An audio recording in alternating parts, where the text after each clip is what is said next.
మీ మోకాల నొప్పులకు ఎటువంటి సర్జరీ లేకుండా ఎపియాన్ పెయిన్ క్లినిక్ అందిస్తున్న అత్యాధునిక చికిత్స. హాయ్ వనజ గారు. హలో మా వనజ గారు, క్యాన్సర్ వచ్చే ముందు ముఖ్యంగా ఆడవాళ్ళలో ఏమైనా లక్షణాలు హింట్స్ ఇస్తుంటుందా బాడీ? ఎస్పెషల్లీ ఉమెన్ లో వచ్చేవైతే బ్రెస్ట్ క్యాన్సర్ అందరికీ తెలిసింది, ఓవేరియన్ క్యాన్సర్ ఇట్లా చిన్న చిన్న. ఓకే, సో బ్రెస్ట్ క్యాన్సర్ అయితే డెఫినెట్ గా లంప్సే. ఓకే, సో ఇప్పుడు ఏమైపోయిందంటే ఈ లంప్ విషయాలలోనే చాలా చాలా డౌట్స్ అందరికి. ఎందుకంటే కొంతమందికి నార్మల్ సిస్ట్స్ ఉంటాయి, పీరియడ్స్ ముందు కొంచెం హార్డ్ బ్రెస్ట్ హార్డ్నెస్ ఉంటుంది. సో ఇవన్నిటిని కూడా భయపడిపోతున్నారు కొంతమంది, లేదంటే కొంతమంది చాలా ఈజీగా తీసేసుకుంటారు. రెండు ఎక్స్ట్రీమ్స్ అనమాట. ఇదేం కాదులే, నాకేం రాదులే అని అట్లా నెగ్లెక్ట్ చేసిన వాళ్ళకే తర్వాత ఒక 6 నెలల తర్వాత ఎప్పుడో టెస్ట్కి వెళ్ళినప్పుడు అది బ్రెస్ట్ క్యాన్సర్ గా కన్వర్ట్ అయ్యింది. ఓకే, ఒకవేళ లంప్స్ ఉన్నాయనుకో, మనం లంప్స్ తీరా వచ్చేసిన తర్వాత మనము అప్పుడు కొంతమంది రెమెడీ స్టార్ట్ చేసేస్తా ఉంటారు. బాగా తినడము, మంచిగా ఎక్సర్సైజ్ చేసేయడం. ఒకసారి లంప్ వచ్చేసింది అంటే దాన్ని వెళ్ళి మనం చెక్ చేసుకొని దానికి ఏదైతే నెక్స్ట్ ఫాలో అప్ ఏదైతే ట్రీట్మెంట్ ఏదైతే ఉంటుందో చేసుకోవాలి. ఆ ట్రీట్మెంట్ చేసుకోవాల్సి, నో ఎక్స్క్యూజ్, నథింగ్. ఆ టైంలో మనం చేసేది ఏం లేదు. వచ్చేసిన తర్వాత ఏం చేసినా లాభం లేదు అక్కడ. సేమ్ థింగ్ ఏంటంటే మీకు పీరియడ్స్ లో ఓవర్ గా ఎక్కువగా అతిగా బ్లీడింగ్ వచ్చిన, ఎక్స్టెన్సివ్ డేస్ లైక్ ఎక్కువ రోజులు మీకు బ్లీడింగ్ అవుతున్నా కానీ, లేదు అంటే ఫ్రీక్వెంట్ గా లైక్ 15 days ఒకసారి పీరియడ్స్ వచ్చేయడము, ఇట్లాంటివన్నీ అవుతూ ఉంటే ఇమీడియట్ గా వెళ్ళి ఒకసారి చూపించుకోవడం, టెస్ట్లు అవి చేయించుకోవడము, body checkup, complete health checkup చేసుకోవడము. ఈ మధ్య క్యాన్సర్ స్క్రీనింగ్ టెస్ట్లు కూడా వచ్చేసాయి, అట్లాంటివి చేసుకోవడం. ఇవి కాకుండా వేరే వేరే క్యాన్సర్స్ కూడా ఉంటాయి. కొంతమందికి థైరాయిడ్ క్యాన్సర్స్ వచ్చేస్తూ ఉంటది. దాని తర్వాత మనకి ఈ రెక్టమ్ క్యాన్సర్స్ అని, బ్లీడింగ్ అవుతున్నా, మీరు స్టూల్స్ లో బ్లడ్ వచ్చినా గానీ, అట్లాంటివి ఏమైనా సిమ్టమ్స్ ఉన్నా గానీ ఇమీడియట్ గా కంటిన్యూస్ కాఫ్, కొంతమందికి రెగ్యులర్ గా. ఇప్పుడు లంగ్ క్యాన్సర్ కి స్మోకర్స్, నాన్ స్మోకర్స్ కి ఏమి సంబంధం లేకుండా క్యాన్సర్ వచ్చేస్తుంది. లంగ్ క్యాన్సర్స్ కూడా ఒకవేళ పర్సిస్టెంట్ గా కాఫ్ వస్తుంది, రెగ్యులర్ గా అసలు తగ్గట్లేదు, ఎన్ని మందులు వేసుకున్నా మీకు చాలా చాలా ప్రాబ్లం వస్తుంది, ఎంత మెడికేషన్ వాడినా కానీ. అట్లాంటివి ఏమైనా ఏ మాత్రం బాడీలో చిన్న చేంజ్ వచ్చినా మీరు వెళ్ళి ఫస్ట్ చూపించుకోవడం. చాలా మంది ఏంటంటే నాకు హెయిర్ లాస్ అయిపోతుంది, కలర్ మారిపోతున్నాను, నాకేమైనా క్యాన్సర్ అంటారు. హెయిర్ లాస్ కి కలర్ తగ్గిపోవడానికి క్యాన్సర్ సంబంధం లేదు. ఎందుకంటే అదొక అపోహ చాలా మంది. క్యాన్సర్ లో ఫస్ట్ ఏమవుతుందంటే ఫస్ట్ వెయిట్ లాస్ అవుతూ ఉంటది. కొన్ని క్యాన్సర్స్ లో వెయిట్ లాస్ అవ్వదు. కాబట్టి అందరు ఏమనుకుంటారంటే నాకు వెయిట్ లాస్ అవ్వట్లేదు కదా, నాకు నిద్ర బాగానే పడుతుంది కదా, నాకు క్యాన్సర్ లేదు. పర్మిటేషన్ కాంబినేషన్స్ ఏవైతే ఉంటుందో, బ్రెస్ట్ క్యాన్సర్ విషయంలో మనకు ఆకలి నార్మల్ గానే ఉంటది, నిద్ర నార్మల్ గానే ఉంటది. అన్లెస్ మీకు వచ్చిన బ్రెస్ట్ క్యాన్సర్ ఏదైతే ఉందో అది వేరే పార్ట్స్ ఆఫ్ ద బాడీకి స్ప్రెడ్ అయ్యే వరకు అంతా నార్మల్ గానే అనిపిస్తుంది. జస్ట్ లంప్ ఒక్కటే మీకు ఉంటుంది అనమాట అక్కడ. అయినా కానీ ఒకవేళ లంప్ ఉన్నా, వేరే సిమ్టమ్స్ లేకపోయినా వెళ్ళి ఫస్ట్ చూపించుకోవడం అన్నది ఇంపార్టెంట్. సేమ్ థింగ్ మీకు మంత్లీ పీరియడ్స్ టైంలో, కొంతమందికి మెనోపాజ్ అయిపోయిన తర్వాత కంప్లీట్ గా పీరియడ్స్ అన్ని స్టాప్ అయిపోయిన ఒక 2-3 years తర్వాత స్పాటింగ్ అనపడుతూ ఉంటుంది, బ్లీడింగ్ అవుతూ ఉంటుంది. అట్లాంటప్పుడు ఇమ్మీడియట్ గా మీరు వెళ్ళి డాక్టర్ కి చూపించుకోవాల్సిందే. ఇవన్నీ చిన్న చిన్న సిమ్టమ్స్ అన్నమాట. మీ బావల్ మూవ్మెంట్ లో, మోషన్స్ లో ఫ్రీక్వెంట్ గా ఎక్కువగా మోషన్స్ అయిపోతున్నారు, టూ మచ్ ఆఫ్ గ్యాస్. అంటే మాకు నార్మల్ గా మనం ఏదైనా తిన్నప్పుడు ఇండైజెషన్ వల్ల వచ్చే గ్యాస్ ప్రాబ్లం కంటే కూడా చాలా ఓవర్ గా గ్యాస్ట్రైటిస్ అలా అనిపిస్తున్నప్పుడు కూడా ఇమీడియట్ స్క్రీనింగ్స్, అన్నిటికీ స్క్రీనింగ్ చాలా చాలా ఇంపార్టెంట్. సో ఎన్ని రోజులకి రెగ్యులర్ చెకప్ మస్ట్ అని అంటారు ఇప్పుడు? Yearly once, above 40 at least yearly once complete health checkup regular గా చేసుకోవాలి. లేదు మీరు చాలా హెల్దీగా ఉంటున్నారు, అన్ని రకాలుగా బాగుంది, మీ ఇంట్లో ఏం ఫ్యామిలీ హిస్టరీ లేదు అన్నప్పుడు జనరల్ గా మీకు ఏదైనా సిమ్టమ్ అనిపిస్తూ ఉంటే వెళ్ళి చేయించుకోవడం బెటర్ అన్నమాట. ఫ్యామిలీ హిస్టరీ ఉన్న వాళ్ళైతే 1 year ఫ్యామిలీ హిస్టరీ ఉన్న వాళ్ళు మాత్రం ఖచ్చితంగా వెళ్లాల్సిందే. ఇప్పుడు ఫ్యామిలీ హిస్టరీ తోటి ఏం సంబంధం లేదమ్మా, ఎవరికి చూసినా ఇప్పుడు చూడు డాక్టర్స్ కే హార్ట్ అటాక్స్ వచ్చేస్తుంది, కార్డియాలజిస్ట్లకే హార్ట్ అటాక్లు వస్తుంది.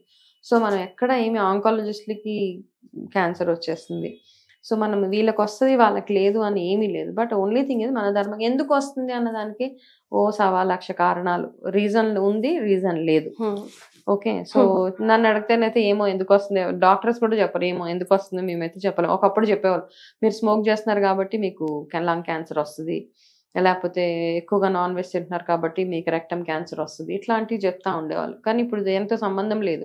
వెజిటేరియన్ వాళ్ళకి వస్తుంది, నాన్ స్మోకర్స్ కి క్యాన్సర్స్ వస్తున్నాయి, మంచి లైఫ్ స్టైల్ లీడ్ చేసే వాళ్ళకి కూడా రకరకాల బ్లడ్ క్యాన్సర్లు అని అవన్నీ వచ్చేస్తున్నాయి. కాబట్టి జస్ట్ మనం ఏం చేయాలంటే నాకేమనిపిస్తుంది అంటే ఆంకాలజీ న్యూట్రిషన్ లో నేను ఆల్మోస్ట్ ఇప్పుడు 5 years అయింది క్యాన్సర్ కౌన్సిలింగ్ లో. ఇందులో నేను మెయిన్ చాలా మందితో మాట్లాడినప్పుడు నేను అంటే అర్థం చేసుకున్న ఒక కీ పాయింట్ ఏంటి అంటే చాలా మందికి ఒకటి స్లీప్ ప్యాటర్న్ సరిగ్గా ఉండదు, అదొకటి. రెండోది టూ మచ్ ఆఫ్ అన్నిటికీ స్ట్రెస్ అయిపోతూ ఉంటారు, యాంగ్జైటీ ఒకటి వచ్చేస్తూ ఉంటుంది. థర్డ్ థింగ్ ఏంటంటే బయట ఎక్కువ తినడం ఆహారం వల్ల. ఈ 3 reasons అయితే నాకు కామన్ గా అనిపించింది. నేను ఇన్ని రోజులు ఎవరితో ఇంటరాక్ట్ అయ్యాను, నేను జనరల్ గా అడుగుతుంటాను అనమాట, మీ లైఫ్ స్టైల్ ఏంటి, మీరు ఎట్లా ఉంటారు ఏంటి, మీ ఫ్యామిలీ హిస్టరీ ఉందా, వాళ్ళందరూ చెప్పిన వాటిలో ఈ 3 points. ఒకటి నిద్ర, మెయిన్ థింగ్ సరిగా నిద్ర పోకపోవడము, మిగతావి ఇవన్నీ ఉన్నాయన్నమాట. దానివల్ల వాళ్ళకి రకరకాల cancers. But what ever it is, all said and done, ఇప్పుడు క్యాన్సర్ ఏంటంటే లైక్ డయాబెటికో లేకపోతే ఒక థైరాయిడ్ లాగా, అది కూడా ఒక లైఫ్ స్టైల్లో డిజీజ్ లాగా అయిపోయింది. కాబట్టి ఎర్లీ డిటెక్షన్ చేసుకున్నప్పుడు ఏంటంటే మనకు సర్వైవల్ ఛాన్సెస్ 100% ఉంటాయి. లేట్ డిటెక్షన్ చేసుకుంటే మాత్రం 50-50 ఛాన్సెస్. కాబట్టి అంత ఎర్లీగా చిన్న లంప్ అనిపించిన, ఎక్కడ లంప్ మీకు ఈవెన్ ఈ హ్యాండ్స్ దగ్గర లంప్స్ అనిపించినా, ఈ మెడల్ దగ్గర లంప్స్ అనిపించినా, ఎక్కడ లంప్ ఉన్నా, ఎక్కడ డిస్కంఫర్ట్ అనిపించినా, పెయిన్ అనిపించినా, లేదా మోల్ మీ ఒంటి మీద ఉన్న పుట్టుమచ్చలు కొంచెం పెద్దగా అవుతున్నా, సడన్ గా కొంతమందికి పులిపిరులాగా మొదలవి పెరుగుతూ ఉంటాయి, అట్లాంటివి ఏది అనిపించినా నెగ్లెక్ట్ చేయకుండా డాక్టర్ దగ్గరికి వెళ్ళడం. సో లైక్ ఐడియల్ 40 years దాటిన వాళ్ళు ఐడియల్ వీళ్ళు ఇలా ఉండాలి వాళ్ళ లైఫ్ స్టైల్ అని చెప్పడానికి మీరు ఏదైనా సలహా ఇస్తారా? One thing is one main thing is వాళ్ళ నిద్ర, స్లీప్ అంటే sleep pattern, 8 hours tight sleep. So 8 hours అంటే ఏంటి, నేను ఏ టైంలో అన్న 8 గంటలు పడుకోవచ్చా అంటారు, చంద్రుడితో పడుకోవాలి అంతే.